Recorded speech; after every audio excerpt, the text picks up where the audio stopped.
We're going to start the stream now. 3, 2, 1. It's going, whatever. Hey, what's up, guys? JayzTwoCents here, and Jerry has lost a ton of weight and dyed his hair red. Hey, Jerry, how are you today? Oh, I'm just doing great. He's also lost some pigmentation too, but and you got a voice implant. Expected. Yes, yes. Actually, I'm very good at mimicking Fractal Josh. That's just how I do. That's not easy to do. No. So everyone's or recommended. I'm already positive. Everyone's like, "Where the heck is Jerry?" Jerry and his sellout ass is at a movie premiere because he did something with Fox, and they were like, "Hey, come over to this movie premiere for the movie Spy." So that's where he is tonight. So I am now hanging out here with Fractal Josh. Say hi. Scrub level, yes. Hello, everyone. Well, you know, I like to scrape the bottom of the barrel every now and then to give people a hand up whenever I can. So. Oh, I've seen your videos. I know. Absolutely. I mean, that's how you keep it real. You just have to make shitty videos. And why can I not scale down my... Okay, I downloaded the new XSplit that's only like a week old. And let me just tell you this right now. I don't like it at all.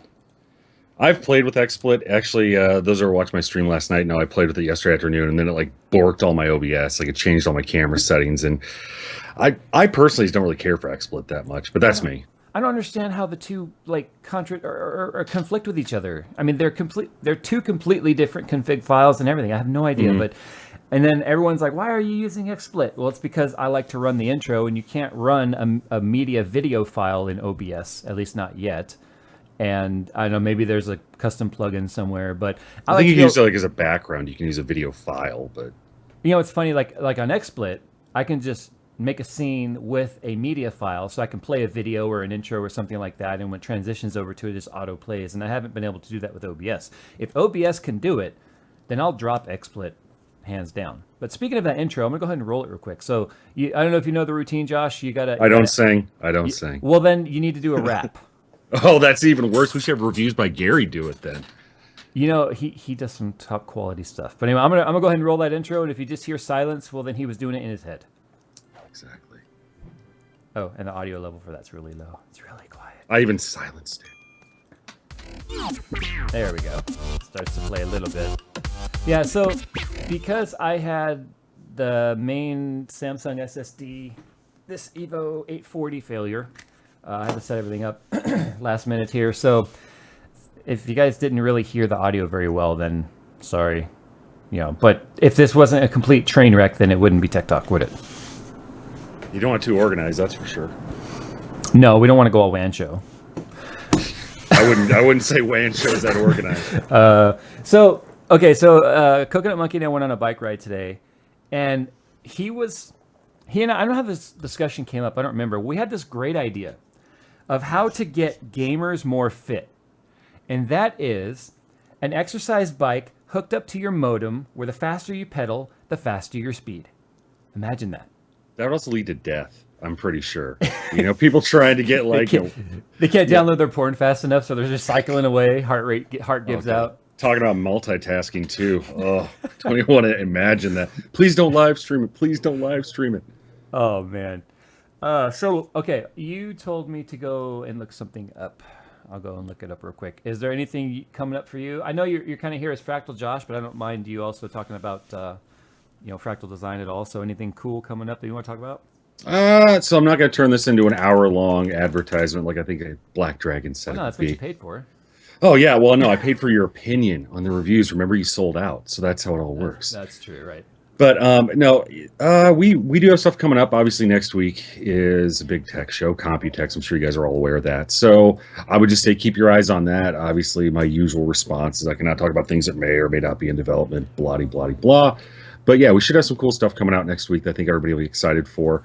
And it's not going to end of life anything we have right now. Because I know everyone's like, oh, you just came out with the R5. I just bought the R4. You know, whatever. This will be different. This will be new. So I think you guys will like it. Well, granted, people had just bought the R4. It'd been out for a long time.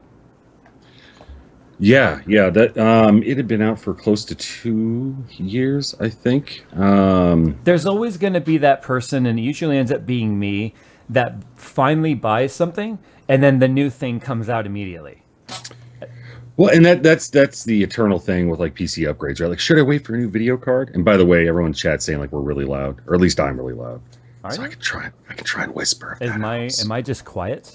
I don't It know. could be.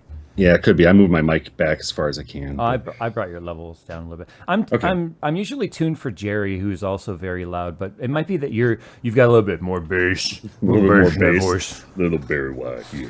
You got a Um, little Megan Trainer in your throat. that sounds like waking up the next day. Like, what happened? I got a little Megan Trainer in my throat. Um, the thing is, like, that's been the eternal question with upgrades. Should I wait for new video cards? Should I wait for new CPU? It's like, no matter when you buy something, there's always going to be some level of regret, right? It's always going to be like, oh, if I would have waited 2 more months as opposed to 2 weeks, and that's why I think, I've always been happy when I've done my upgrades because I try to figure out like, hey, if I get what's out right now, am I going to be happy with what I have? And then just you got to commit to it. It, you So know, that's what I try and tell people too who ask me, is it the right time to buy this or buy that? Usually, release cycles, especially for main hardware, it kind of usually revolves around things like Computex. So I always kind of tell people like right now, this end of May, just should wait because if Computex launches something new, then prices are going to fluctuate, or maybe you can get something better for the same price. But like around the holiday season, I mean, nothing really launches new around like CES. CES isn't really PC centric in terms of new tech. But no matter what, when you buy something, you've got to make sure that you're going to be happy with whatever it is you can get now. If you're the latest and greatest kind of guy, you're probably never going to be completely satisfied anyway. So yeah. you told me to go and look up something, and my initial reaction, I can't even remember what it was, but is it a case that we were talking about? Yeah, yeah. The So I was just gonna, F51. yeah, I was just gonna go ahead and jump the gun because I noticed a lot of people have been asking me about, what's my opinion on the I thermal just tick. looked it up, and I didn't look it up because I honestly before the stream you were like, if people mention this, you're not going to dodge it. I had already forgotten what it was you told me. I just went to Thermaltake's website, scrolled through the list, and it immediately caught my attention. Yeah. Um, So, the yeah, thing is, obviously, I've been getting a lot of people asking me, what do I think about it? I'm gonna put up a picture of it right now. Okay. And so, first of all, obviously, this is my opinion, not the opinion of the company. I guess I have no choice but to be flattered, I would say. I mean, it is too close to the R5. Yeah, and we get I get crap all the time about the R3 looks like the R4 looks like the R5, and it's obviously we have our certain design aesthetic, right? And I think most of the major case guys out there, you see their case without a label on it, you're going to know whose it is largely based on their design style. So we go with the more minimalistic, the Scandinavian approach, and I'll say this is not the first time I've seen a case that looks largely like ours. And you can probably make arguments that ours have looked like past Antec cases and so on. Yeah, Um, but yeah, this one I think that's that's a just it's striking though. I mean, I don't know how I missed this. I didn't know anything about it, and just scrolling through their website, it just like hit me like a ton of bricks. Like that is the R5. The only difference is the feet are black versus chrome. and I think actually they might be chrome depending on the angle that you look at. Wow. And the thing is, I think what they have like I think it supports EATX, so it's different in that regard. But at the end of the day, I guess my public facing comment on that is, I guess I've got to be flattered, right? So And that on the exterior anyway, I mean, like you mentioned, the EATX, which is I don't even look for an internal picture. Is it a flat motherboard tray versus kind of the curved one of the R5?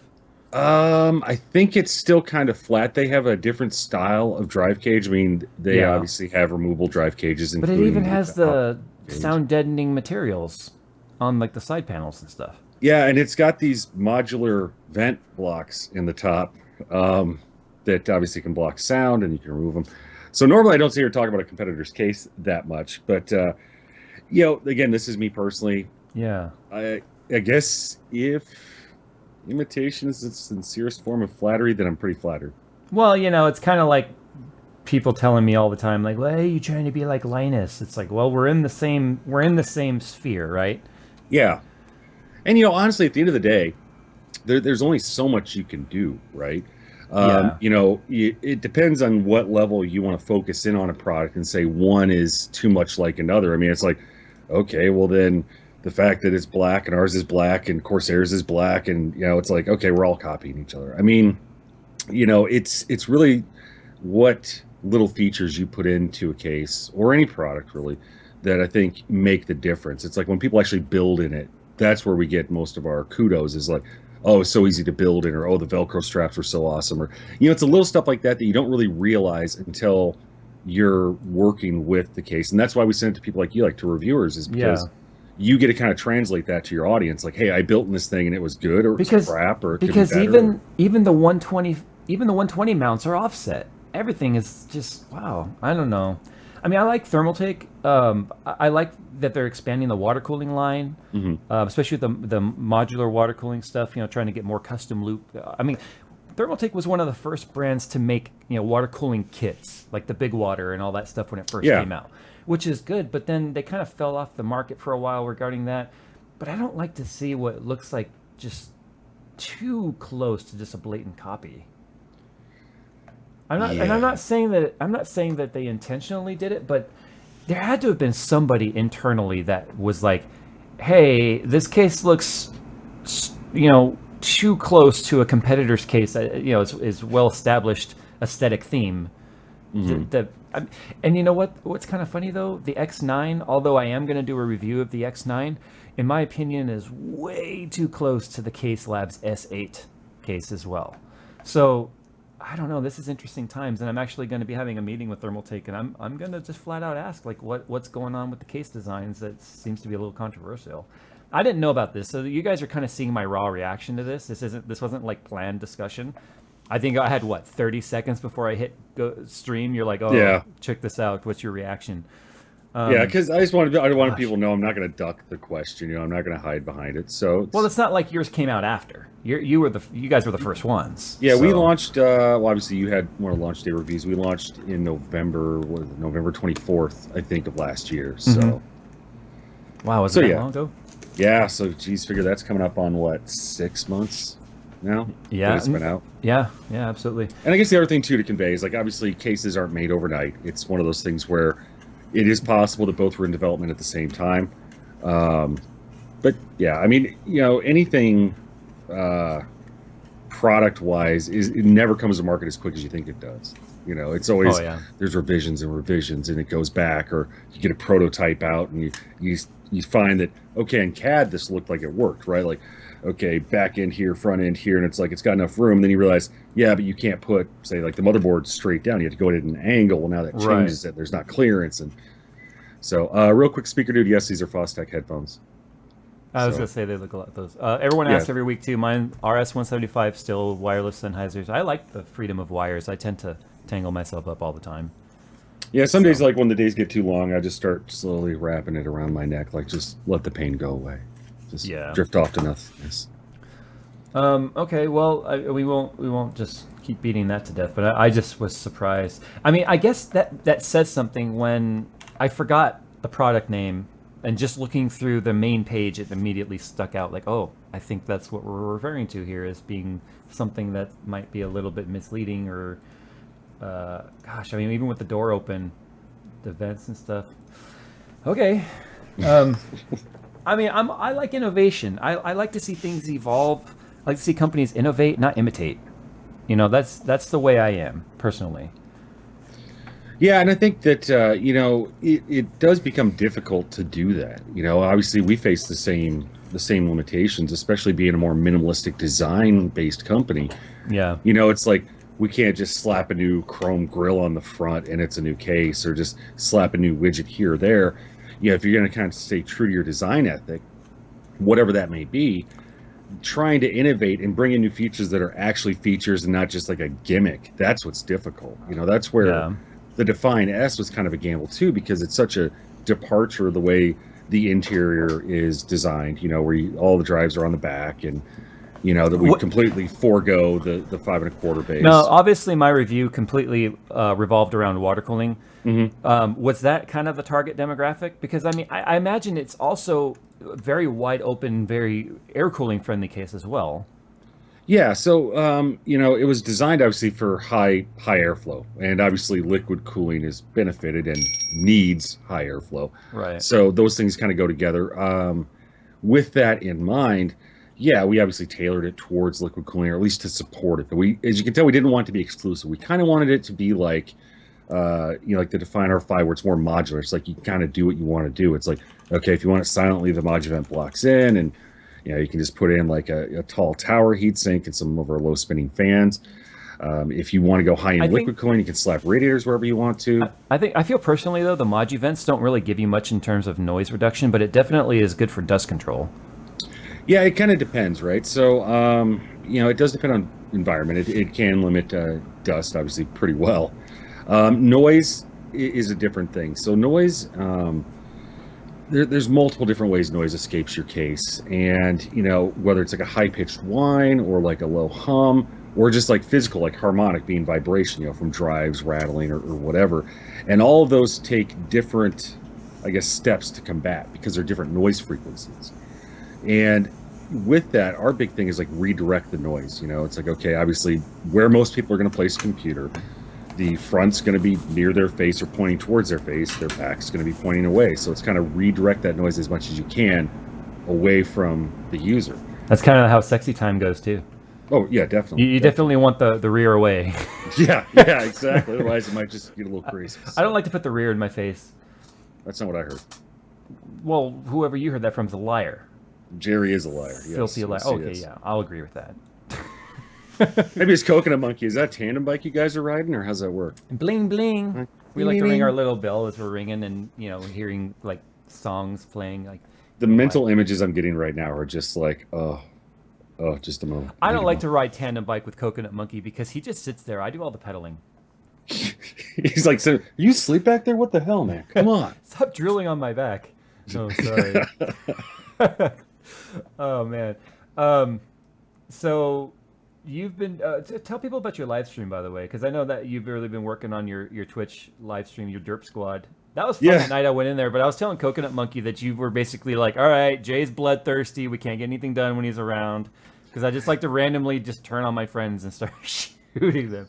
Well, yeah, so basically with my live streaming, it's more or less just an outlet. It's not like any officially company-sponsored thing. And it's funny, I had some random pop in the other day, and I see, like, as I'm playing, I see over in the comments, he's like, you douchebag, don't be acting like you're sponsored. You ain't sponsored by Fractal Design. I'm kind of like, well, I guess you're right. I'm not. But, I do kind of run North America, so maybe I could sponsor myself tomorrow if I wanted to. But that would be a bad investment. Yeah, it would, because I'd be sponsoring a dickhole. Well, an asshole. You're a dickhole.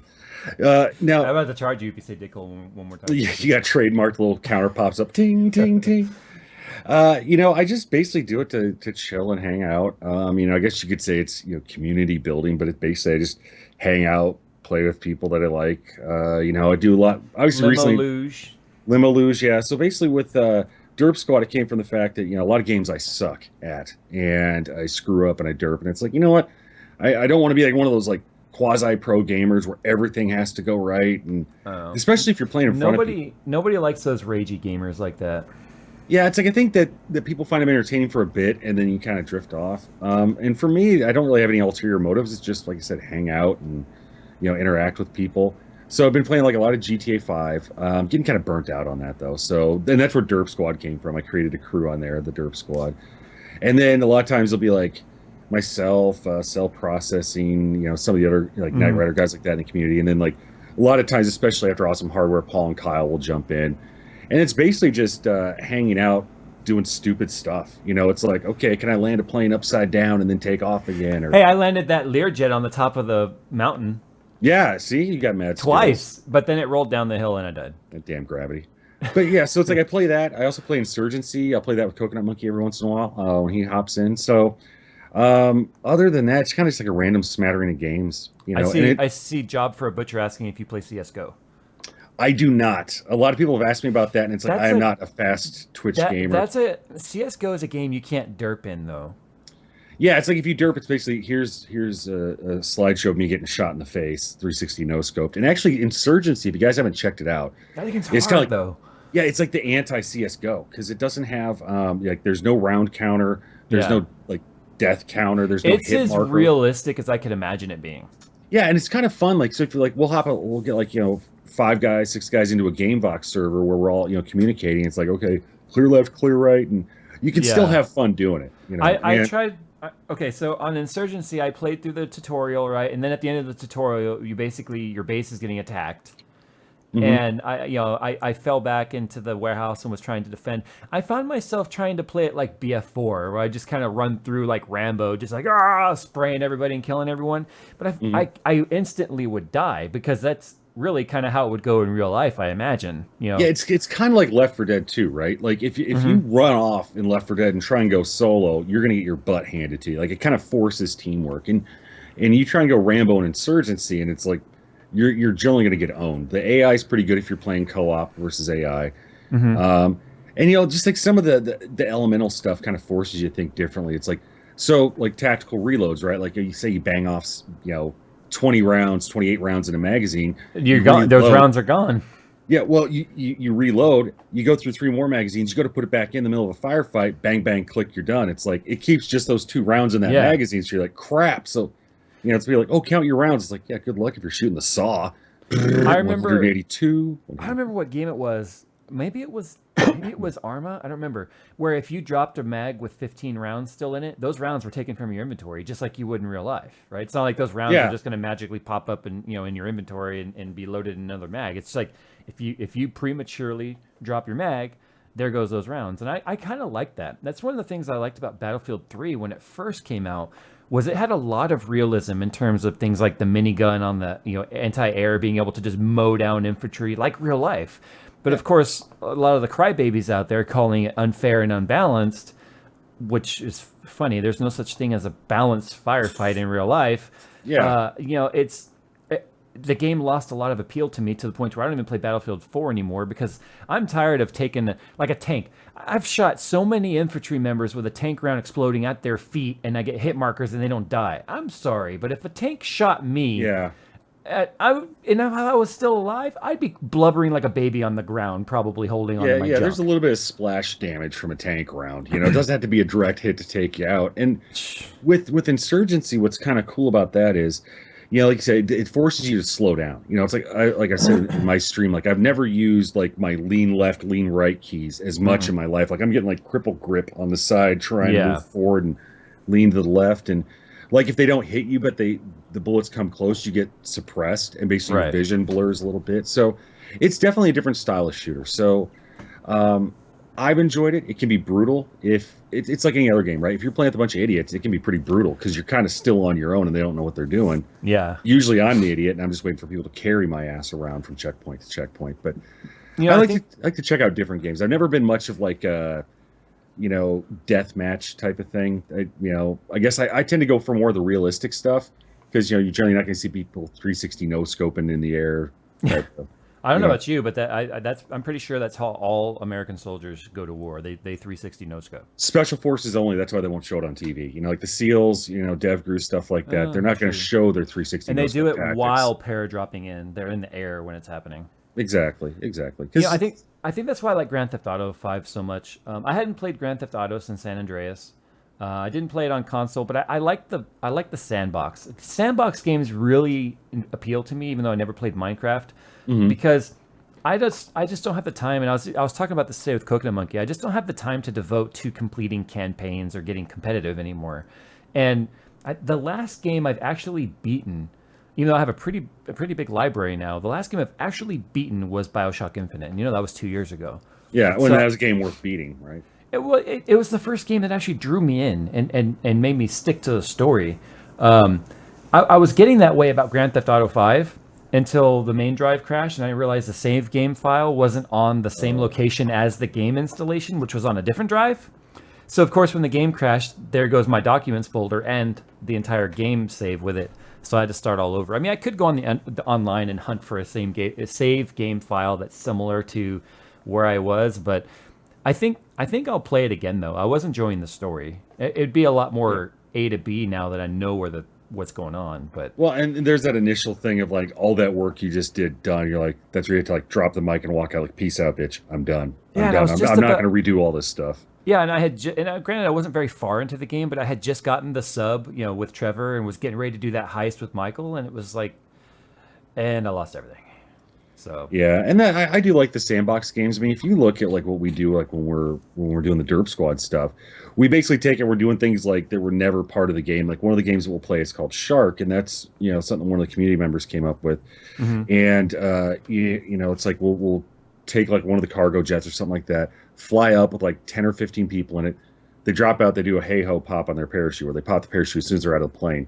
Meanwhile, there's like one person who's a shark has like a fighter jet circling around, and the goal is they have to land on the top of Maze Bank building, and the fighter jet can't shoot them out of the air, but they're supposed to fly over and clip their parachute and drop them. Yeah, Coconut Monkey was telling me you guys were doing that. I was like, that sounds like Yeah. fun. So Now it's that I just can like buy a something parachute. different. Yeah, you hang out and just do stupid stuff. It's like find different things to do that are fun, different challenges.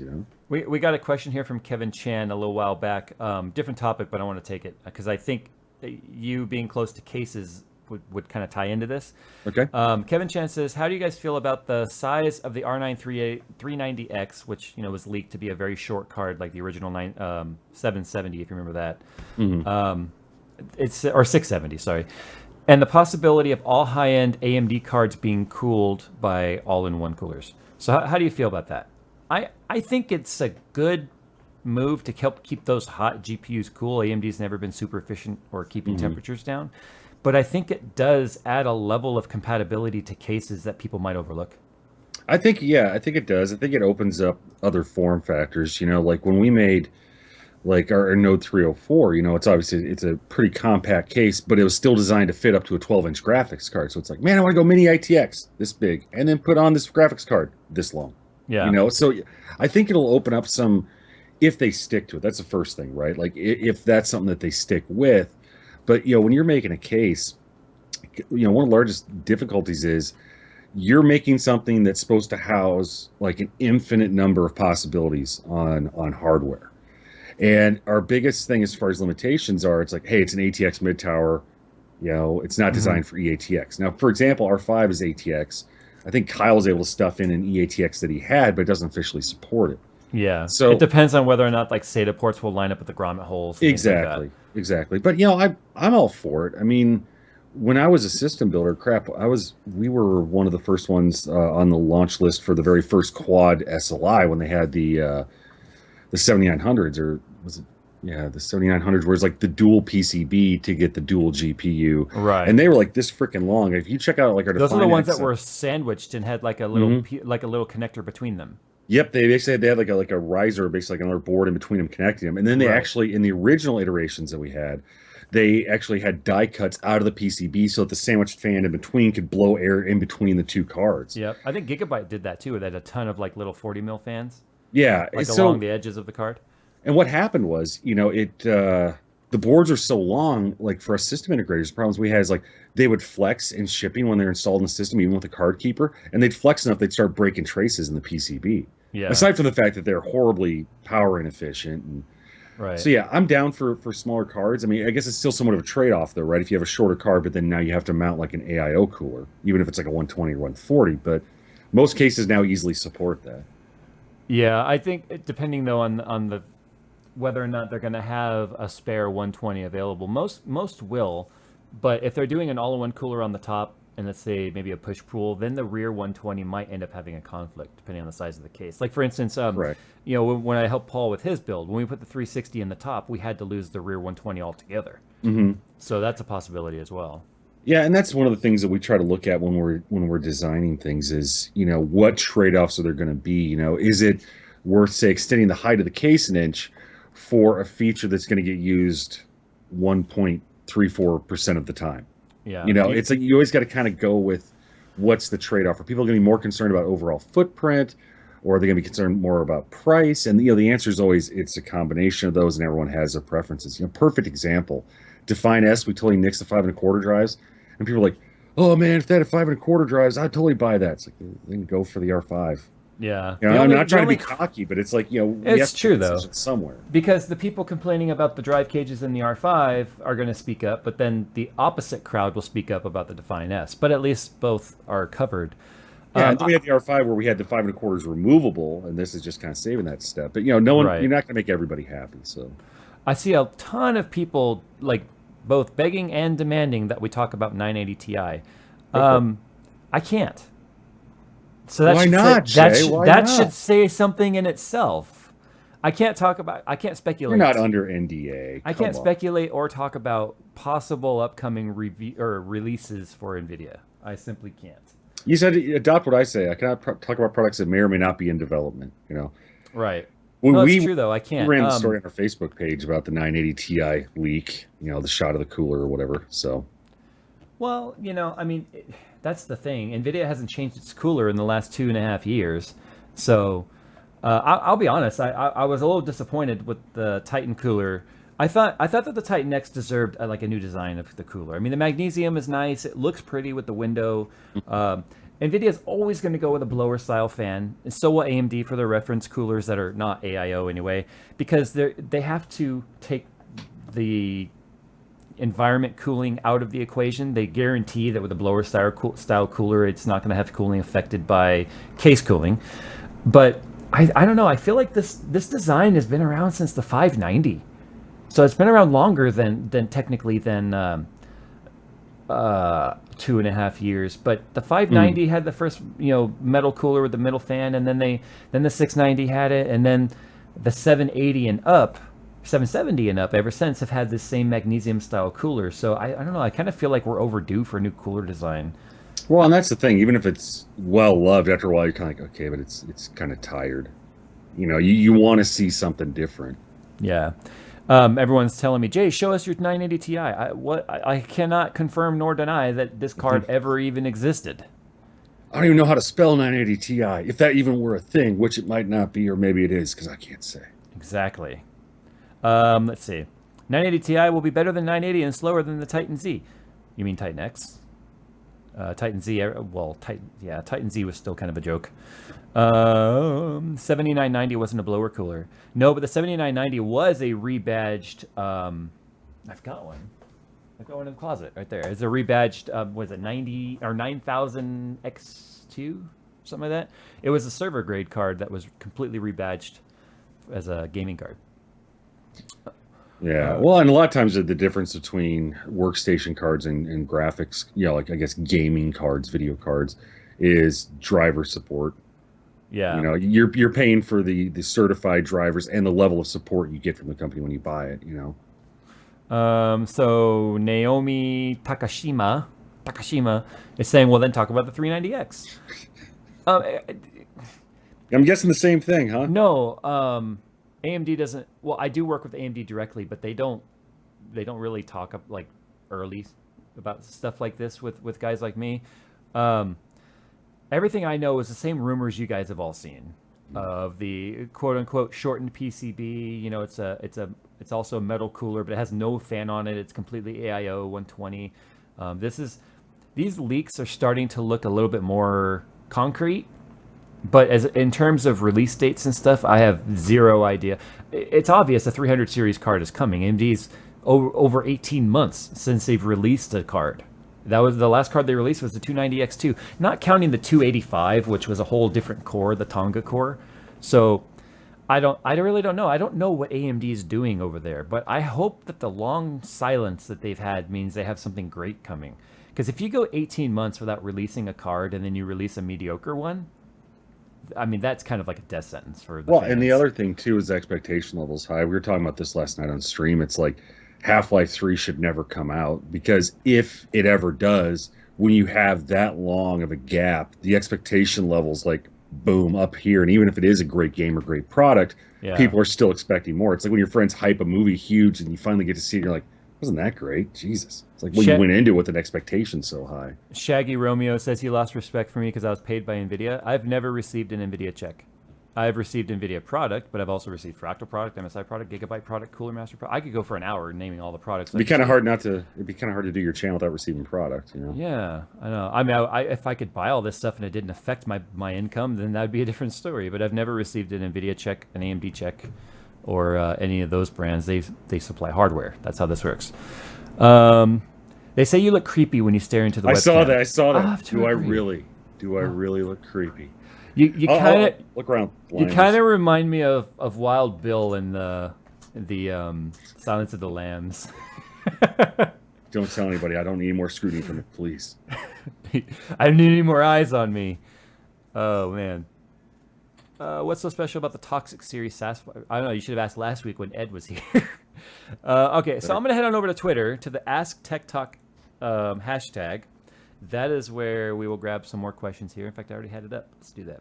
So if you guys have any questions for me or Fractal Josh or Jerry, I guess you can ask Jerry something. It's just he may not answer.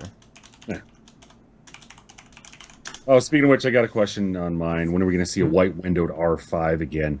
I don't know. It depends on region. Those things like were freaking unicorns. They sold out so stinking quick. And you So offered me one, and I turned it down. yeah. So the only thing I can tell people is we're trying to get them into market as quick as possible. We're doing as much as we can, and that's when we always get to like you launch a product, you're like, when can I buy it? It's like it kind of depends on a lot of things. Yeah. Unless we wait for everything to get into every distribution channel worldwide and then launch a product, which then you're basically just begging for leaks, right? Because so many people have seen it by that point in time.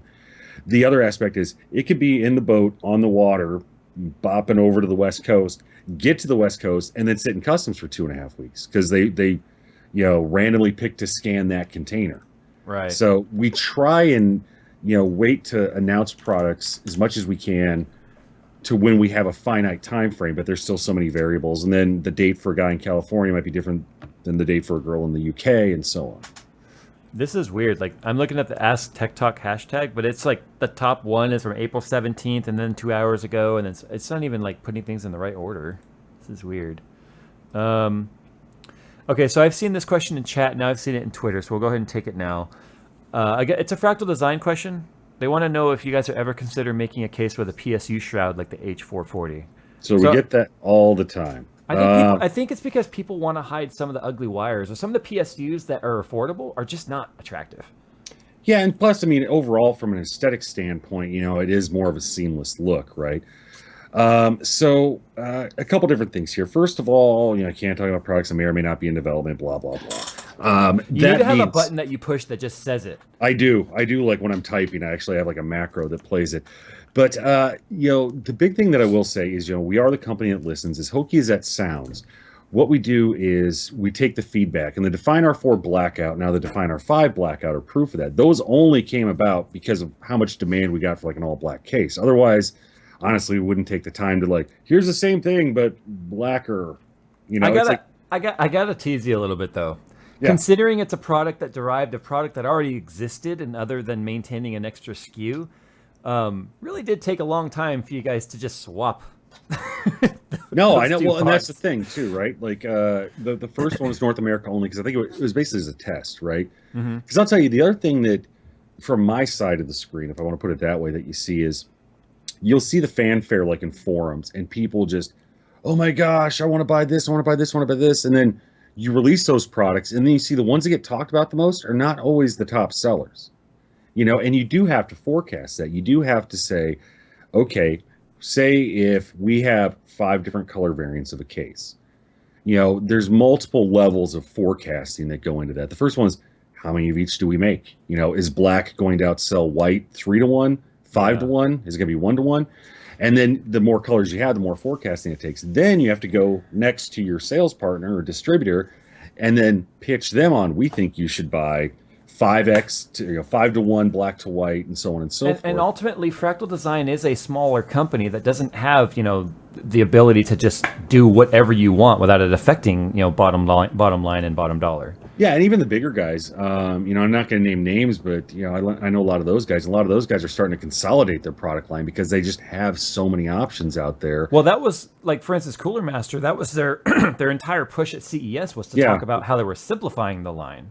Yeah, when Rajiv and I were talking, that's what he's saying. He's like, we're looking at kind of streamlining it because you get to a point where it kind of becomes unwieldy. And honestly, places like Newegg and Amazon to a lesser degree, but still Amazon, even though they're online and they're virtual, there is still basically shelf space in terms of capacity of the website. Not that they can't list everything, but they don't want to. I mean, they know that if they have, you click in, $80 black mid tower and 48 pages of products pop up, most people are going to get vapor lock and be like, and not buy right away. So they also don't want to stock in their warehouse. That's the thing. It's like everything they list online, with the exception of, stuff that they list is through the marketplace. Yeah. They have to stock somewhere. Cooler Master was definitely one of those brands that had a ton of different SKUs because this one had like one different mount than this one, yet they were identical cases except for like this little thing.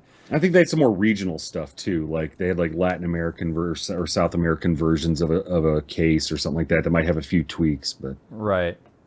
So let's see here. Over on so the real quick to get back to the Oh, PSD good. Shroud, Yeah, I would say, you know, seriously, we do listen. Stuff comes out because of what you guys say. That's where a lot of our product development comes in. So if you ever want something like that, I am listening. But honestly, if you go to our website, fractaldesign.com, contact us and then choose product suggestions from the drop-down menu. Those messages actually go directly to our product development team. They don't go to like some manager that looks them over. I mean, they go directly to the product development team. So if you want to be heard for what you want, do that.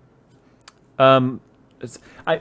I know people have been commenting like this is just nothing but case chat. A lot of the questions coming in are revolving around cases. I think that might have something to do with our guest here, but this question I think is a good one, only because it pertains to me right now, actually directly. Eric Steele on Twitter asks, "Can you touch on home theater PC cases and other parts would be good for one in general?" So I'm in the process of building a home theater PC, mostly because I started watching Game of Thrones with the wife, catching up. We're 5 seasons behind now. And the only way to watch it for me was to watch it on HBO Go, and that's only done on PC. You can't do it on like a smart TV. It's only PC. And so I brought, one of my small like shuttle PCs into the living room, and it's very ugly sitting on top of the entertainment center. I don't like it. And I'm in the middle of piecing together stuff for home theater PC. And my thoughts on this, and I'll let you answer this as well, is there's a couple of different routes you can go. Paul built his home theater PC with the Node 804, which in my opinion is a bit big for a home theater PC. It's a micro ATX form factor, double wide.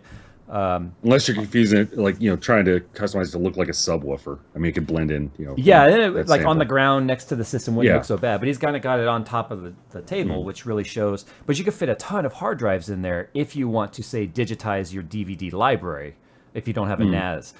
I'm of the mindset that I prefer cases that look like receivers. That way they blend into the home theater feeling. The Node 604 is one of many cases that I feel match that. Like Silverstone makes some, Lee makes some that look very similar to, receivers. And so a lot of people will just take a small PC or a small case or an ITX case and call it a home theater PC. My personal opinion is to be a home theater PC, it really should look like a piece of componentry that matches the stereo aesthetics or whatever else it's going to be. I would agree. And it's the kind of two different forms. Is it looks that make a media center, or is it the function, or is it both? Right. Obviously our Node 605 is more. Oh, did I say 604? It's yeah, 605. it happens all the time. So we got 304, 605. Yeah. So yeah, that's obviously designed to look much more like high-end audio equipment. Is that real brushed metal on the front? Yeah, it's basically like I think an 8mm thick plate of it, and then like when you do the drop down, like media access on the bottom, it's actually like the slow drop down. Like I had one, I'm like, oh, it's like an idiot, just sit there flipping it down. That's so cool. I do want one, by the way. Make it happen. Yeah, I know a guy. I'll see what You I do can know a do. guy. Yeah. I still have to come up with the rest of the hardware, but yeah, I hate think my it's solution. that's the thing. So like with that one, we have sound deadening material on the top because the same thing is obviously if it's in your living room, you don't want it to be loud. I think that what you also see too is the people that don't want to make a media center PCs, there's this tendency where you don't ever really want to pigeonhole your product. Yeah. Right? You don't want like this is for this use only. It's like, oh my gosh, then people that want to use it for this won't buy it because they think it's only for that. Personally, yeah, I want it to look high end. I want it to look like high end audio equipment. But I think we're on the edge of there being kind of a paradigm shift of what a home theater PC is, though, with things like, the Doco coming out that give you an ability to hook up to your TV and with very low bitrate loss, be able to stream from a PC somewhere else in the house, like something like HBO Go or Hulu or Netflix or whatever. I think home theater PCs, though, it's just very broad spectrum of what makes a home theater PC. Like, does it have to contain all your media to be a home theater PC, or is it just a small computer that fits on your entertainment center that really isn't doing anything other than connecting to something else to display media? I think there's a lot of gray area there. Me personally, I have got, I cataloged them. It was something like 1,050 DVDs. between Blu-rays and DVDs, and I want to completely digitize that. I want to get all those DVDs off there. One, I live in a earthquake country, and I don't like having super heavy bookshelves in the house when I can avoid it. Yeah. Two, I just don't like looking around for a DVD or having to deal with little Jay not putting the DVD back in the case or it gets scratched. She took Pinocchio. Well, okay, if you guys don't know how Disney DVD works, they take the best favorited ones, they lock them in a freaking vault for years at a time. They will open the vault for like a limited time, and it's the only time you can buy that DVD. So, for instance, Pinocchio was in the vault, and she takes the DVD and is like, snap, breaks it in two. And then we had to wait and wait and wait until it comes out of the vault. And then, of course, because it's out of the vault, Disney charges like, they control the MSRP and map on it, so you can't sell it for less than like $30. And if like every time they've re-released, like I think it's Snow White, every single time they re-release it, they made more money than the time before. So hence the reason they keep doing it. Yeah, it's brilliant though to be like, hey, we'll just lock this in a vault and we won't let people buy it for 4 years, and then we'll open up the vault for 3 months or whatever it is, and then it's gone. Like, so you have to time buying your DVDs from Disney around its availability. It's brilliant if you think about it, especially like how much more money does Disney really need? First of all. Yeah, exactly. And then now you can tell they're trying to bump up the relevance of it, because now you can get like the Blu-ray and the standard def and a digital download copy. The 4K remastered. Yeah, exactly. But we're remastering stuff that was never that high res before. Why do I go? Well, I don't know. Have you seen how they do it on the Blu-rays? No, I haven't. You can, when you play it, because I know you have young kids. I don't know how much into Disney they are, but when you play it, naturally it's in a 4:3 aspect ratio, because that's the way it was originally animated. So now, instead of just having the black bars on the side, now they have like artwork on the side that transitions and changes with the scenery. So if you're watching Snow White or something and she's in the castle, then the edges look like bricks and like really high-end artwork. And then she goes outside, then it turns into trees. And so that's like what the remastered versions are like. So it's almost kind of like that Philips TV with the ambient lighting. Right, only it's artwork. Yeah, and it's on screen. It's on screen, yeah. Yeah. Well, and I think I see a lot of comments in the chat too, where people are talking about like, just get like a nuke or NUC or stuff like that. And I think that kind of goes back to what makes a media center. Is it just like a streaming device? Is it something that you can store stuff on? Because the NUC isn't going to hold. Box where you want to play games and watch movies and watch, Because if you have the NUC and all you want to do is have streaming services, fine. But a guy like me, that doesn't work, because I have, like I said, over 1,000 DVDs I want to digitize. I don't want to think about how many hours it'll take to encode all of that. But, I mean, the NUC wouldn't be a solution for me. But it would be a solution for people who want to maybe ditch cable or satellite. And I think it kind of comes down to like, again, what level, if you want to use the term power user, are you? I think that the thing about Google Chromecast is probably that satisfies 80% of the general population that, hey, I just like to watch, stream from my tablet to my TV. I'd like to watch this. And then there's people like us, like, oh, I also want to play games, or I want to watch stuff that's not necessarily on, Netflix or whatever. So I do, because when I build my home theater PC, it'll probably be a little bit overpowered. What are the odds of that? Well, considering I have like 4 or 5 X99 boards that need somewhere to go. No, I would like to also be able to play some of the less serious or demanding games on the Steam library from the comfort of my couch. I don't want, believe it or not, guys, I don't like being in this room all the time. This is my office. I spend all day in here, running a company. And I can confirm it smells pretty bad in there. That's why I left on the last show, actually. I had to go out, breathe, get some air, and then come back in. Yeah, it gets a little bit locker room-ish in here, if you know what I mean. Combined with like the smell of electronics, it's like prepubescent androids or something. It's like as the electronics heat up, it kind of brings all of like the gunk in the carpet up to the surface. No, I'll be honest, man. I don't even know how many chemicals have been spilled in this room. I'm probably gonna have cancer now. I'm glad you said chemicals and not fluids. That's all I'm gonna say. Yeah, that's a different room in the house. Okay. That's okay. We have a the different living room room. for that. Gotcha. The living room. Front of the window. Exactly.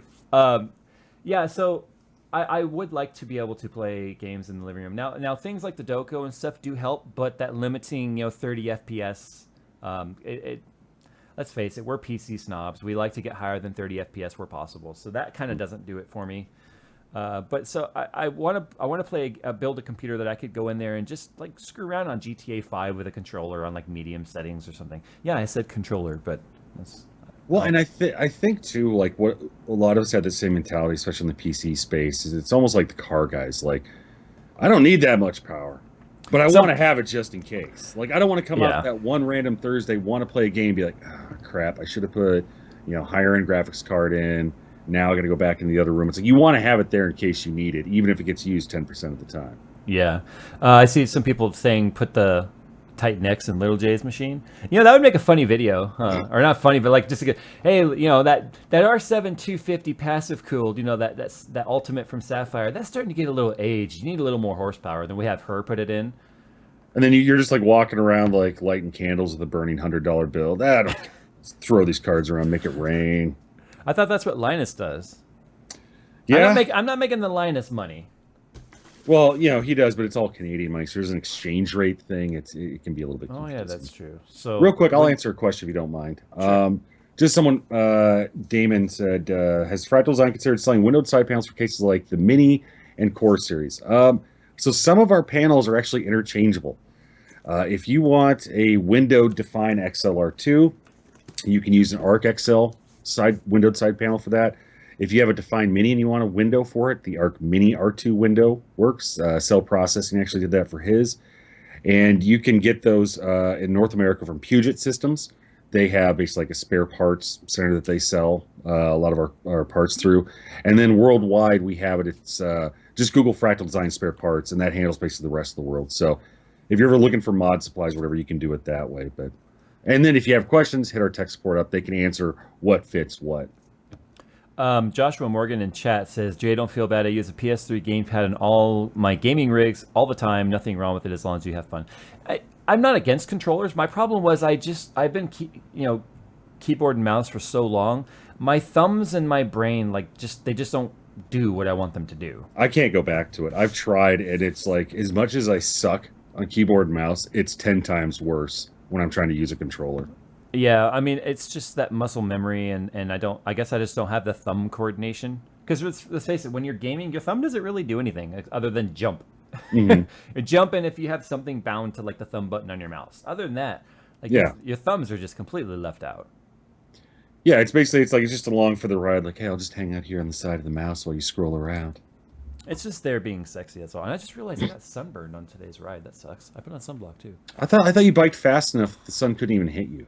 Well, I normally do, but I had Coconut Monkey with me today. Oh, that's right. The human parachute. Which he said, I guess he's looking forward to your guys' date to get coffee next time you're out here. Definitely. See, next time I'm out there, I already talked about this. I'm going out to your neck of the woods first. He's going on another rainy car vlog live stream in Malibu. All right, everybody. Steve. Jay's not here. Let's have tons of fun. Let's do it. So when you and Steve went to the movies, who sat in whose arms? It was laps, actually. So I was imagine on bottom. Then he was really. Yeah, I was gonna say. I guess that would have to make sense. Otherwise, Steve wouldn't be able to see the movie. Yeah, exactly. He'd get suffocated. So you're like Steve's throne. Yeah. Well, and just so everybody in in the stream knows, I think the last 2 times I've been out there, I haven't been able to make it out your way because obviously I'm not going to rattle off where you live, but it's different than where I'm normally at when I'm in Southern California. He goes in the hoity-toity neighborhoods, and I don't live in a hoity-toity. I'm kind of like a Kevlar vest and duck and run kind of neighborhood. Yeah, exactly. Because industry is the Beverly Hills of Beverly Hills. No, the thing is, the problem with City of Industry is it takes an hour to get 2 miles anywhere you go. Yeah, and the problem is, especially previously when you had your job, it was like evenings were the time to get out there, and it's like, okay, if I leave my meetings at 2:00, I can get out to Jay's place by about by 5. If I leave at 3, I'll get out there at like 8. Yeah, and then it's like that's the problem. So now the plan for next time is go out to Jay's first, and then go hit all my other stuff. 'Cause the other thing is, there's so much stuff in that area of SoCal for me business-wise that I end up stacked with meetings. Yeah. Well, and it's not like I don't still have a boss to check in with. I'll have to ask the boss if I can go somewhere in the morning and play. Yeah, exactly. Especially It's okay since if it's especially since depending on when you come out here next, it'll be summertime. Therefore, there'll be two kids running around here being crazy. I'll be all for getting the hell out of the house this Yeah, summer. I'm exactly. like, get me out of here, please. No, we're Actually, gonna you know go do what? work stuff for a long time. It's gonna be really boring. Be glad that you're Actually, gonna stay home. I should come to you if you want to get Yeah, technical exactly. about Yeah, it. just come over. We'll like chill, kick. I mean, we'll work really hard. Yeah, that's it. We'll work really hard on maybe some Jack Daniels and Yeah. no. So Baby Jay's teething right now. Oh, And been I there. was actually telling Coconut Monkey today that teething time for babies is the most stressful time for parents. Because when a baby's hungry, you feed it and it becomes happy. If it's dirty, you change it and it mostly becomes happy. If it just wants to be played with or be held, if you're doing that, they're happy. But when they're teething, there is no making a baby happy. And when baby's not happy, you're up all night, you're up all day, you're cranky, and that goes on for months. Because how many teeth do you have in the head?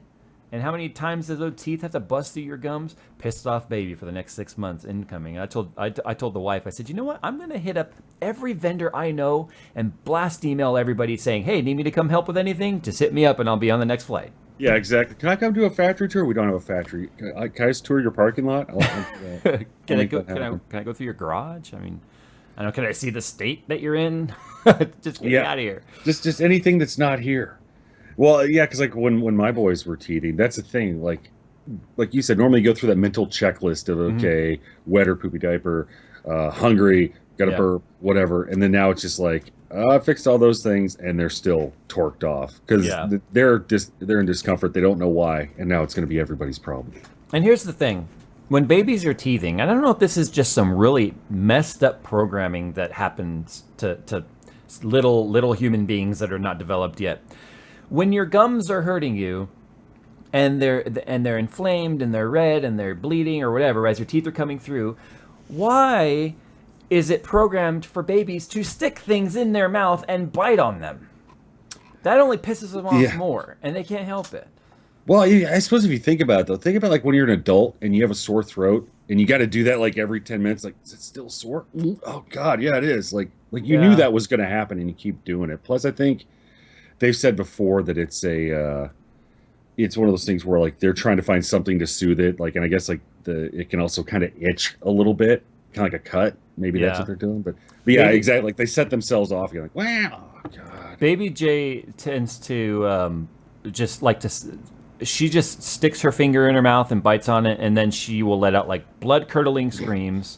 And then there's nothing you could do. I don't know. I can't tell you how many times during the night I've woken up to blood curdling screams just because she hurt herself. So Well, and that's the thing. Like when you finally get them to sleep at night, you back away from them like it's a bomb, like, slowly. Like okay, because I know they're gonna wake up at some time. If I get an hour and 12 minutes sleep before they do, I'm good. you know what's that old saying? Hell hath no fury like a woman scorn. No, I'm sorry, but that's topped by a mom who just got a teething baby to bed. If you wake that baby up, Yeah, that's why you're walking like your life is on the line because it is. yeah, or you come anywhere near the room where they're at and you start getting shushed, and they're like, I didn't say anything, and it's like I'm preemptively shushing you. You're breathing too loud. I know all the parents in chat can completely empathize with what it is that I'm saying. And then everybody else is mad that we're not talking about tech. You would think That's every week though, isn't But it? you would think after 78 shows, people might understand this by now. I'm gonna have to start calling it non-tech talk. Big tech talk and stuff, or Yeah, tech tech- and stuff talk. Like Jerry and I say every single week. The only thing tech about tech talk is we use tech to bring it to you. All right. Yeah, exactly. So I'm going back to the Ask Tech Talk hashtag here. What do I think about your build? I think it's a computer. Let's see. Why am I streaming in 60 FPS on a non-gaming stream? Because that's what refresh rate the monitor is doing in XSplit. I don't know. That's just what it does. Has fractal design considered? Oh God, we don't. No. We don't need any more of those questions, sir. I think it was the one about making window panels for. Yeah, I think you answered that one actually. Oh, okay, okay. I'm not seeing any more questions come in. Let me refresh here.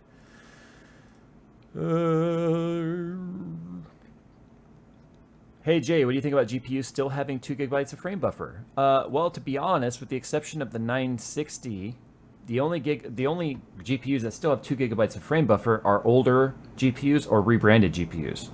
Any R9 GPU that's not a 290 or 290X is a rebranded GPU from the 7000 series. So that's why they've got 2 gigs of VRAM. I think we're going to start seeing minimums of 4 on the low end cards next generation, with 6 gigs and higher being like top tier cards. I think rumor has it the 390X might be sitting somewhere around 8 gigs. I'm not sure. That would make sense considering graphics card manufacturers seem to double the VRAM every main generation, like top tier. Let's see. What type of home theater surround system do you have? I did a video on it. Mine's actually a sound bar that was quite controversial.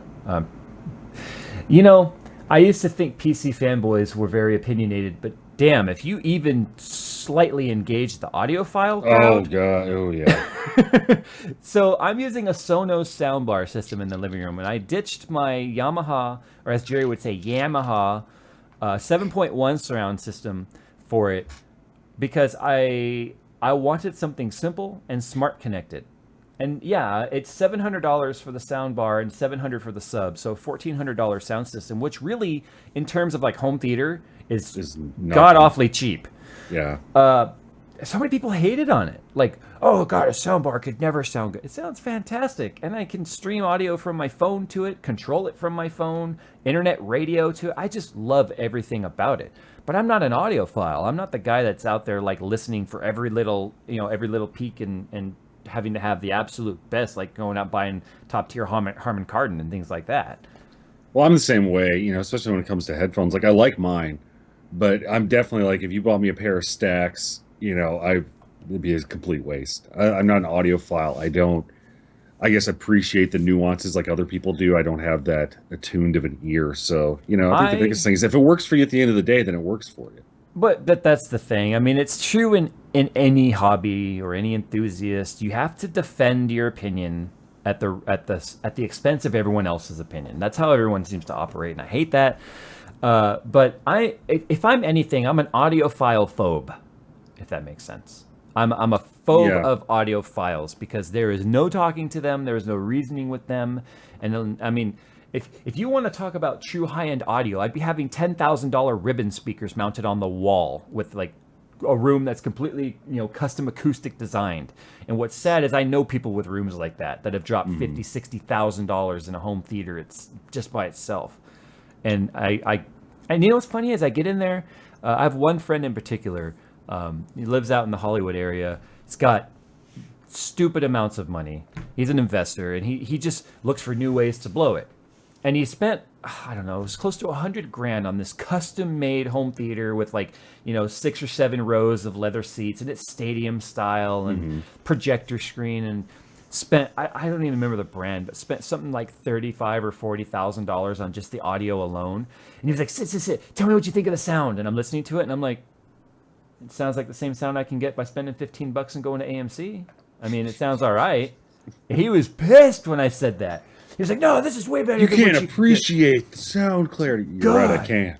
Yeah, but because sometimes you just don't hear it. Just like there's people out there that I have, my wife being one of them, does not physically see a difference between 60 hertz and 144 hertz. They don't see it. So, I don't know. I did that video about the soundbar. I went and bought the soundbar. I wasn't sent the soundbar, and I thought, maybe other people will appreciate the tech in this. Nope, I was wrong.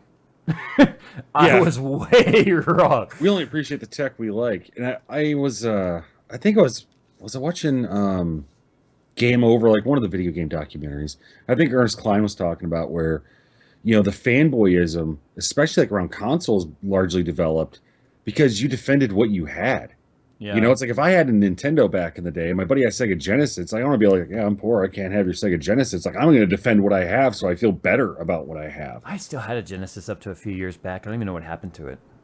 That sucks. I had Altered Beast and everything still. I was saying that was like the game. Yeah. Oh yeah. That was like Call of Duty for then. You know what I mean? Let's see here. We got more results here. Okay, so Robbie Calvert asks, with 14 nanometer die chips moving into phones, how long do you think before we see that in GPUs?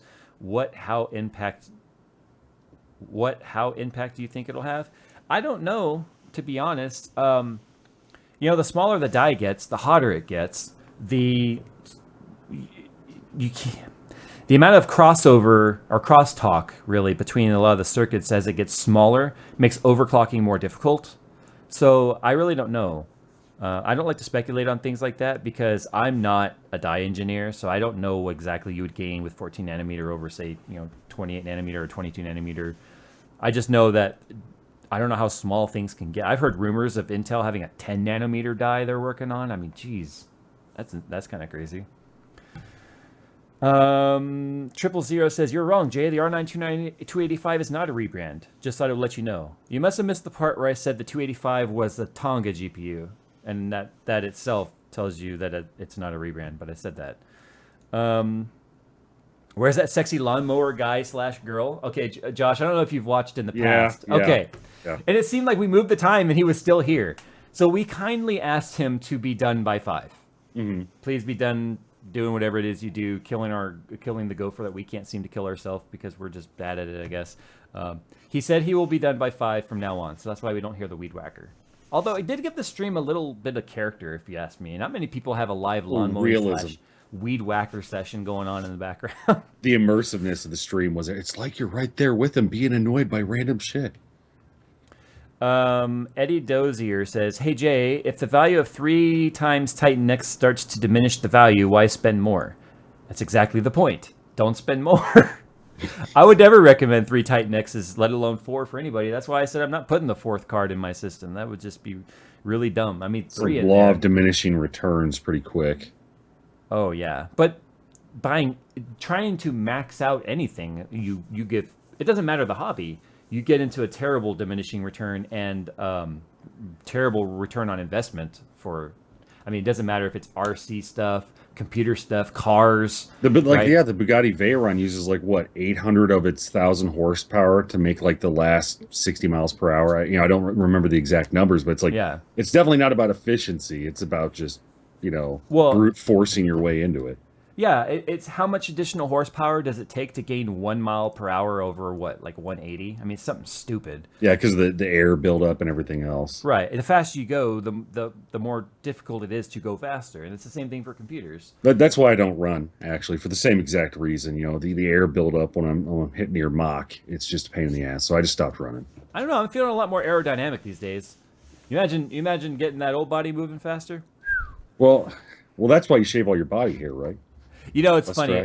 People have started asking me hey, so now that you're wearing biker shorts and stuff, you're going to start shaving your legs? And I was like, that's just stupid.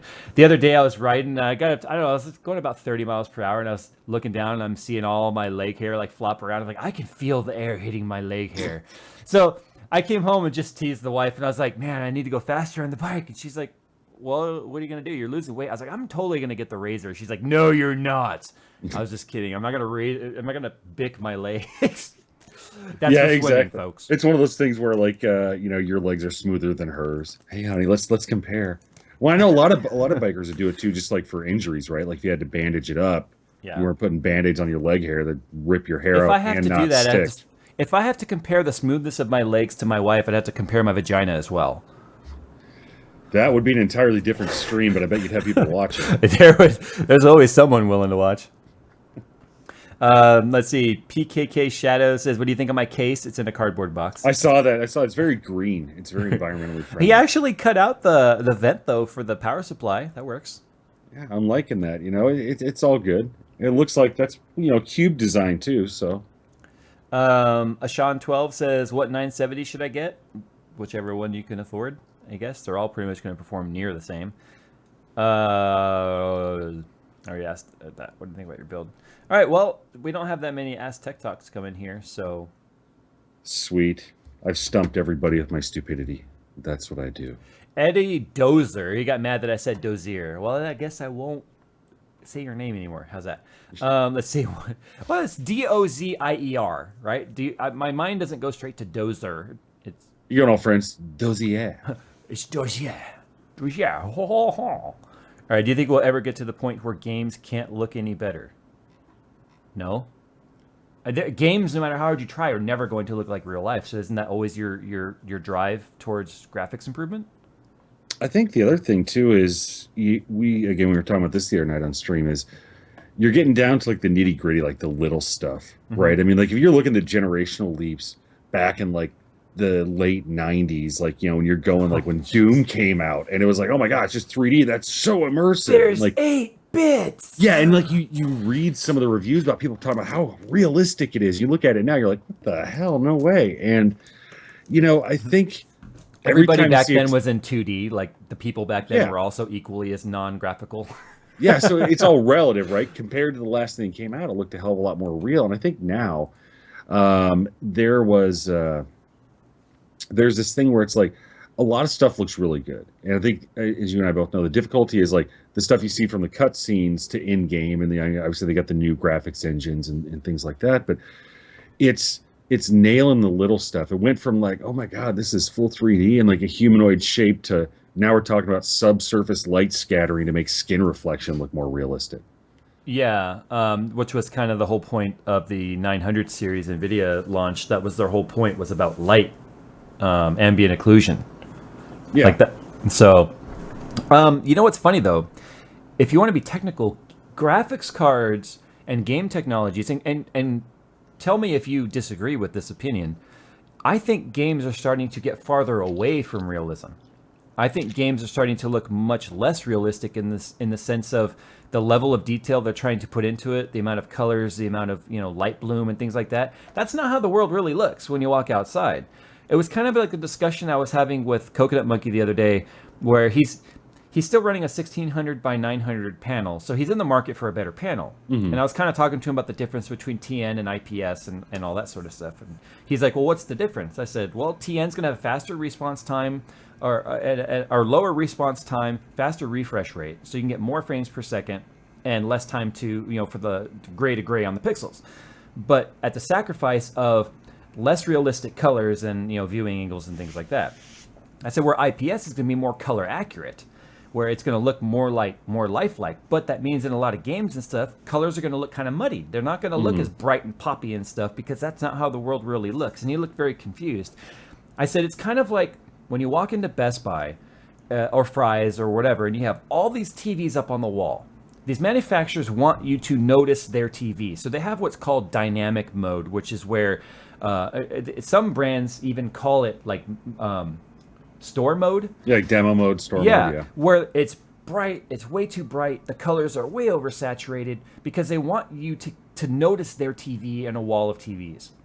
But if you pay for that high-end calibration, and a guy comes in, puts a scope on your TV, calibrates it to look lifelike, exactly as the directors filmed the movie and such, or edited it to look, the colors look dull, it looks kind of faded, but that's how the world is. So the games are starting to get into this, like, let's just make it so much eye candy that I think we're taking realism, but then we're going away from realism in the sense of we're making it look more like a movie than real life. yeah, it's almost kind of like a caricature of realism, right? Like, Yeah. every time I look to the left, there's not this lens flare and halo effect, and Yeah. you know, because the other thing is the way that you look at stuff in real life, you don't notice a lot of those things. Like, you don't, like, if I'm looking at something in focus, my mind's not concentrating on the focal plane behind that is blurry. That's the entire reason it does that. Did you play Battlefield 3? Yeah. Do you remember people's complaints about the bloom and lens flare? Mm-hmm.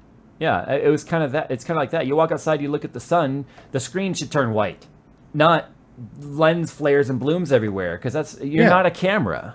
Well, and I was talking about the other day, like, especially like in GTA 5, for example, like, beautiful looking game from a cinematic standpoint. Like, if you go into cinematic mode and the camera's floating around, and especially like the sunrises and the sunsets. But the thing is, I'll look at a sunrise, I'm not gonna stare into the damn thing. Yeah. And when you realize that, like, everything is, it's much more vivid in the games, because I think they're trying to call it out, whereas those are parts of vision that normally you just don't pay attention to. Yeah. And I was reading Ready Player One, and they made a comment about, you know, the virtual reality, the Oasis that's in the game, about how, you know, in the future the technology is the VR goggles actually use laser to kind of draw the image on your retina, right? So that there's no gap, it's fully immersive. And that's what the main character said was, you know, when you take it off, the rest of the real world looked, you know, like crap. It looked less focused, it looked less vibrant with the colors. And that's kind of where games are. I think it's like they're amping everything up to look that much more, wow factor, but it's not real life. I got to do a demo with NVIDIA a couple weeks ago when I was having a meeting with them about something, which we cannot talk about. I was getting to look at new VR technology. Mm. And some of the because Oculus is getting ready to go to full retail version and get out of SDK. Yeah. And I was looking at some of the new technologies of VR, and VR is one of those things that never worked well for me. My eyes just refused to interpret VR. I would get nauseous, I would get dizzy and stuff, which a lot of people, it happened to. Same thing happens with me in 3D. My eyes try and flatten it out no matter what. Yeah. Part of that has to be with being very, very, very farsighted. I mean, I've very farsighted. So I was looking at this demo, and I was thinking about how this is the first time I was able to wear VR technology, didn't get sick, and felt like I was really in the environment. Because what was happening was, on a game, on the screen, everything is in focus, right? Even if you're in first-person view, everything's in focus. But every single person watching this chat right now is only focused on that one thing they're focused on. Everything else is even from just an inch away of what they're looking at, is blurry. That's the way your eyes really work. You're focused on that one thing. Like right now, I'm focused on the overlay. I'm looking at my crazy bobblehead. The only thing that's sharp right now is that bobblehead. Everything else in my vision is blurry until I move my focal point. And so that's why the VR technology that they were showing has a lot to do with, pixel interpretation and stuff. Where VR's technologies moving forward is going to be about blurring the edges and making it so that wherever you move your head is going to move the focal point, but it's going to, future VR is going to do it in such a manner that you're not realizing that there's being some pixel manipulation happening. And that what got me excited about VR, because I immediately thought of my racing sim. Yeah. Well, and I think that's exactly it. It's almost like the way the screen is drawn now, especially like when you're not in VR, even if you are in lesser VR, it's almost like somebody watching someone looking at something. Right. Like if you could be in their head, and I've seen that like when I watch other people stream a game that I've played, and like when I'm just watching it and I'm not actively playing it, you can kind of look around, different parts of the screen, because it doesn't matter. You're not going to get shot. You're not playing. And it's like, oh, I never noticed that before. I never noticed this before. Because it is when you're playing something or in real life, you're focused on that one main thing, and that's why stuff in the background's blurry. It's not for cinematic effect; it's so that your brain doesn't concentrate on it. Yeah, it's kind of like when I used to stream Battlefield 4 all the time, or even Battlefield 3. I'd be running along, and all of a sudden I'm just dead. I'm like, no, that guy was freaking hacking. He wasn't even. I couldn't even see it. I look at the stream like, oh, he was right there in front of me the whole freaking time. Because you never noticed it. But then you watch you're focused on what's over here, and then but then you watch it in the replay, and you know what to kind of look for and pay attention to, and then you realize just how tunnel visioned you are. Let's face it, as humans, everything we look at, we're tunnel visioned on. It actually takes it's actually a very acquired skill for a lot of like pilots and other first responders and soldiers and stuff to train themselves not to tunnel vision. You tunnel vision when you drive, you tunnel vision when you game. That's just what we do. It's a very difficult skill not to do that.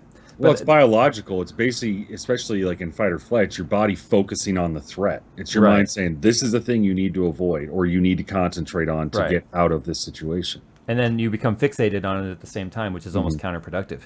I know it's kind of a long-winded answer to that question, but I feel like although the eye candy is improving in games, we're moving away from realism, in my opinion. I guess. I mean, we're closer to realism, but then we're taking that realism and we're sort of cartooning it in a way. Agreed. Or making it into like a very oversaturated, like Thomas Kincaid painting. Right? The painter of light. The painter of light. I love going in the Thomas Kincaid galleries and playing with the little dimmer. It's like, look. It's like I'm there in that thing that never existed. It's look, so I turned out the lights. I turned on the lights in the painting too. It's crazy. All right, guys, we got time for a couple more questions here. We got 12 more minutes in the stream. Even though we're not done yet, I want to thank you again, Josh, for coming on tonight, especially last minute notice. No worries. I could tell you're scraping the bottom of the barrel by the time you asked me, so I figured you really needed some help. Yeah, everyone else had said no. I know. Even that homeless guy, even the lawn mowing guy, right? No, I got to be done by 5. I'm done. Yeah, I don't want to be anywhere near that Josh guy. Screw that. What do I think will come of the GTX 950? Do you think it will come out and be a good card? The 950 is already out. It's just it was called the 750 Ti, or the 750. This was by Taylor Ames. I'm sure I just said your name wrong, and he's probably going to blast me too. Hashtag hate Jay. Hashtag Jay's a dickhole. Yep. So the 750 Ti was the first Maxwell card, and that was out during the 700 series. So the 750 Ti really is the same architecture as what the 950 would be. They won't make a 950, I don't think. I'm just going to say I don't think. I'm not going to make any more predictions about what NVIDIA will and won't do anymore. But I think with where the 960 performance is right now, which is it's good for 1080p, but you still have to turn down eye candy on many games. I think the 950 Ti would just be way too... I don't think the 950 or even a 950 Ti would make any sense given where AMD's graphics cards currently are placed in the lineup. I think there would be better AMD options for around the same price than something a 950 would fill. Kyle Metz, he says, speaking of VR, what do you think of the possibility of a full dive VR environment within our lifetimes? I'm thinking like the holodeck on Star Trek.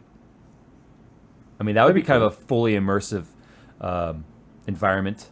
Well, I think the other thing is, what's it take to make that, right? Like, is it talking like haptic rig, or is it like an environmental room? Well, yeah, that's kind of an open-ended question, because there's already rooms that exist that make you feel immersed with, complete 360 domes of camera work, a rendered image on the wall. But if he's talking about interactive, not in our lifetimes. I don't think some holodeck or hologram is gonna, be able to be physically manipulated by us in the physical world like they do on Star Trek or whatever. But at least not in our lifetime. I'm not gonna say no, because apparently there's been a lot of scientists that have said they've been able to manipulate light and time to where they were able to make a stopwatch something like 1/1000th of a second off. I don't know. Apparently they move time like 1/1000th of a second or something like that. Who knows? I mean, we're still surrounded by physics that we don't fully understand. So I guess anything could be possible, but I don't think our lifetime is going to see anything like that. Well, and it also comes down to as well, like, the generational leaps that will have to happen with that technology, right? If you look at where VR is at versus where standard gaming's at, and I guess what do you consider true VR? Right. Is it head tracking, or like you said, is it like holodeck style active environment that you're in? I mean, that would be kind of neat, though. That'd be the ultimate gaming experience. Oh, yeah. Imagine playing Crysis where you actually get shot and feel it. Like, to a lesser degree. And simulation! Nut shot, going down.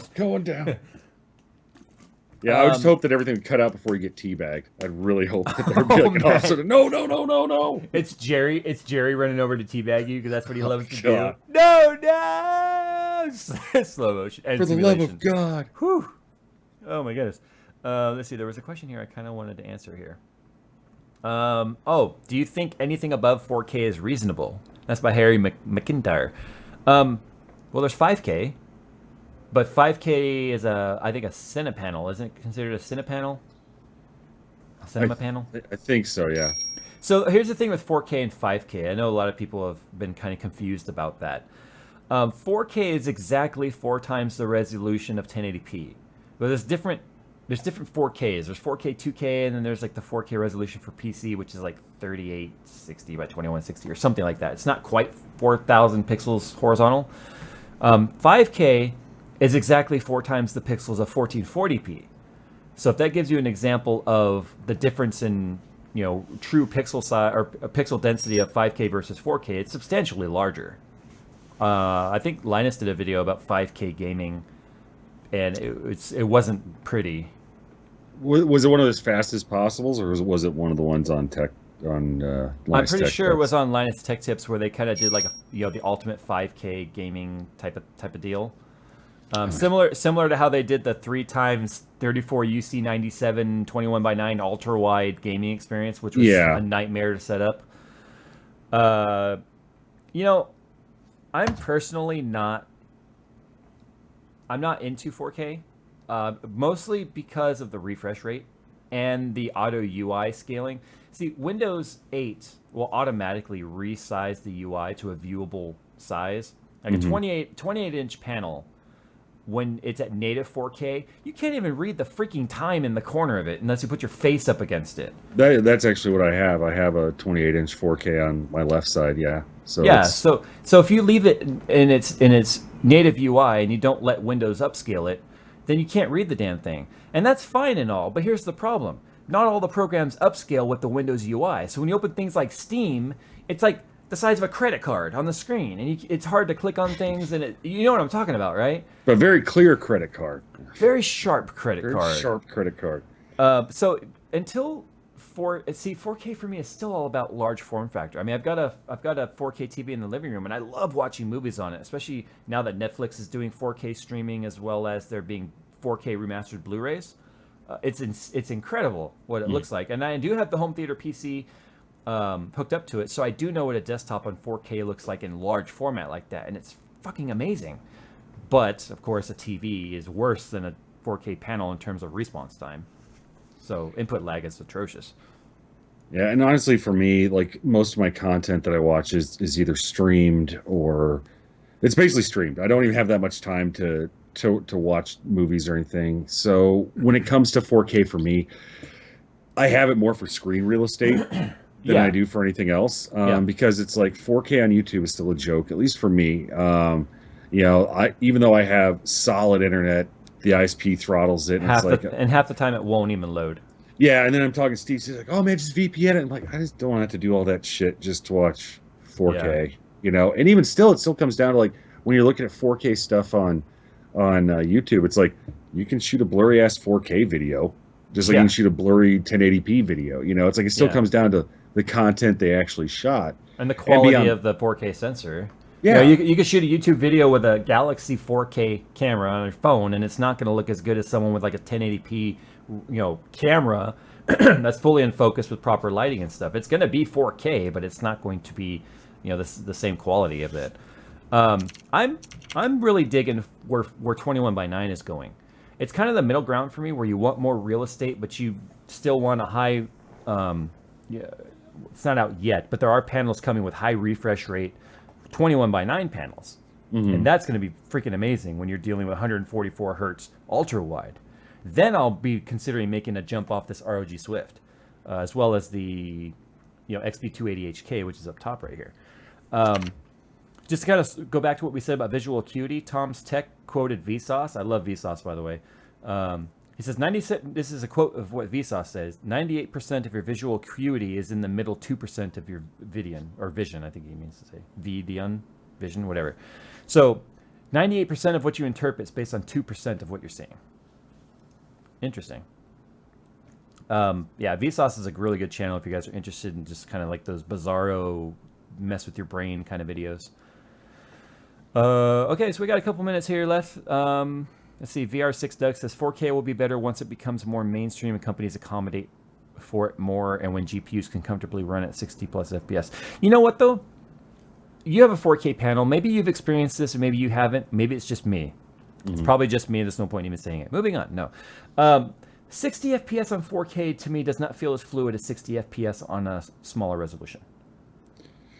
Well, and I think the other thing, too, is, with 4K, it's like 4K will be better, obviously, once it comes down in price. It's more commoditizable. Yeah, that's obviously a given. I mean, I think he's right there. Same thing happened with 1080p. Yeah. And then by then, it'll be on to, like he said, 5K or the next thing, or like the 8K that people have talked about. It's like there's always going to be that leapfrog thing. And that's why 3D was so popular for a while, is because they hit that wall of like, oh, shit, everybody's got 1080p HD now. How do we sell new TVs? Right. 3D. It's like, it's kind of that thing. So it's like, it will get better, but that's life of the early adopter, right? Do you get the hardware before there's much to do with it just to have it? Do you wait until the third generation of, 4K TVs where maybe at 60 FPS or 60 hertz, it is smoother? Yeah. I don't know. I mean, that's an age-old question. I was having a conversation with Jacob Freeman at EVGA. Knows a lot about panel and GPU stuff, obviously.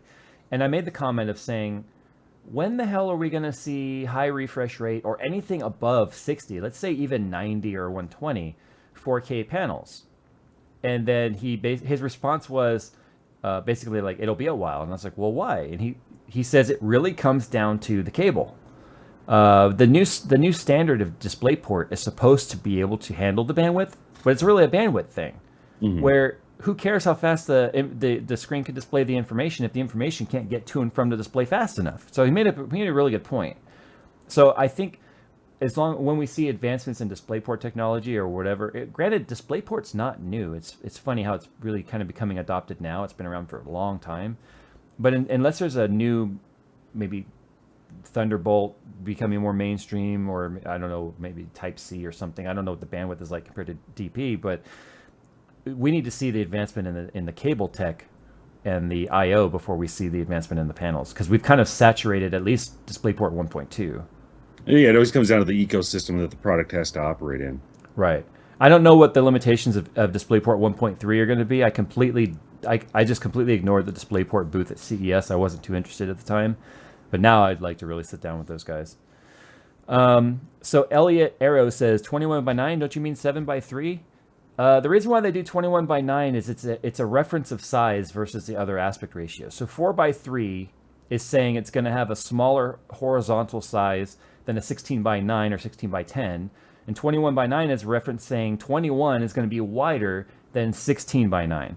So if you had 7:3, you would think just by looking at the numbers, it could be a smaller aspect ratio or a narrower aspect ratio than 16:9.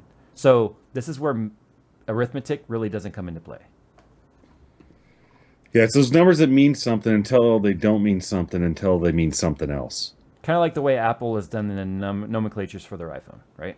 Or the iPad, right? The iPad 2 back to iPad. Just the iPad. Yeah. And then iPad mini. Mm-hmm. Or like all Windows. Pretty much. All right, so let's go ahead and take one more question here, and then we'll get the heck out of here. I'll let you pick it. Oh, crap. No, I will let you. I'm the guest. I'm just going to chill out. I'll let you do your awesomeness. Oh, my God. Actually, here's one. I'll do one real quick. Okay. Tomato2222 has been asking this a bunch of times. He says, Jay, how do you constantly swap out drivers on your test bed? It's pretty easy. I use a program called Driver Sweeper. I sweep all drivers and delete the graphics card from the device manager. Then I do a clean reboot, and I will let Windows kind of install its generic, Vision or Vision driver or VGA driver. And then I'll download a fresh version of the driver, and then when I'm installing it, both for AMD or NVIDIA, I use the clean install option, just to make sure there's no traces of previous drivers, and then you're working on something clean at that point.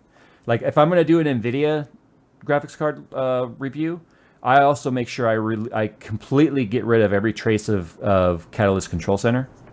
Yeah. And so because they, believe it or not, they can start to conflict with each other. It's really strange. But yeah, it's really not that hard. NVIDIA drivers have a clean install option when you download them, but I still think it's best to use something like Driver Sweeper and get rid of all traces of the drivers first. Let's see. GTI says, DX12Js, what do you think? It's 232 in London. What does that have to do with DX12? DX12 is in kind of in a release client format right now. A lot of people on Windows 10 have been able to sort of play around with it, but it's not full-born DX12. It's just some of the features. There's been a lot of speculation and a lot of misinformation going around about DX12 and VRAM quote-unquote stacking. It's not exactly going to work that way, but I don't know exactly how the RAM is going to be interpreted over the PCI Express lanes, but apparently the cards are supposed to be able to somehow utilize VRAM a little bit differently. What I'm more interested in DX12 is going to be the hardware overhead reduction, especially with things like my 5960X holding back the Titan X's at 1080p resolution. That'll be a good test for it, actually, because I don't know if you saw those benchmarks, Josh, but they 1080p and 1440p on many of my benchmarks were nearly identical, showing that 1080p was clearly being slowed down. And also the GPU utilization on the chart shows that it was chilling at like between 50 and 65% used on the GPUs. So clearly they were waiting for the CPU.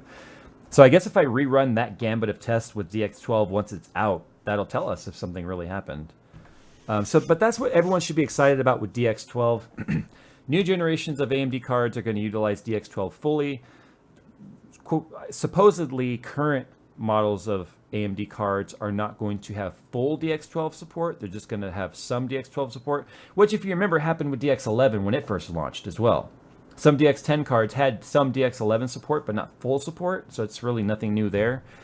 But everyone should be looking at DX12 as almost like a free boost in performance, and they should be thanking Mantle for that, because if Mantle didn't come around, a year and a half ago or whatever it was, Microsoft may not have made a push for DX12 as soon as they are. I mean, we've been through what, 3 iterations of DX11 already? DX11.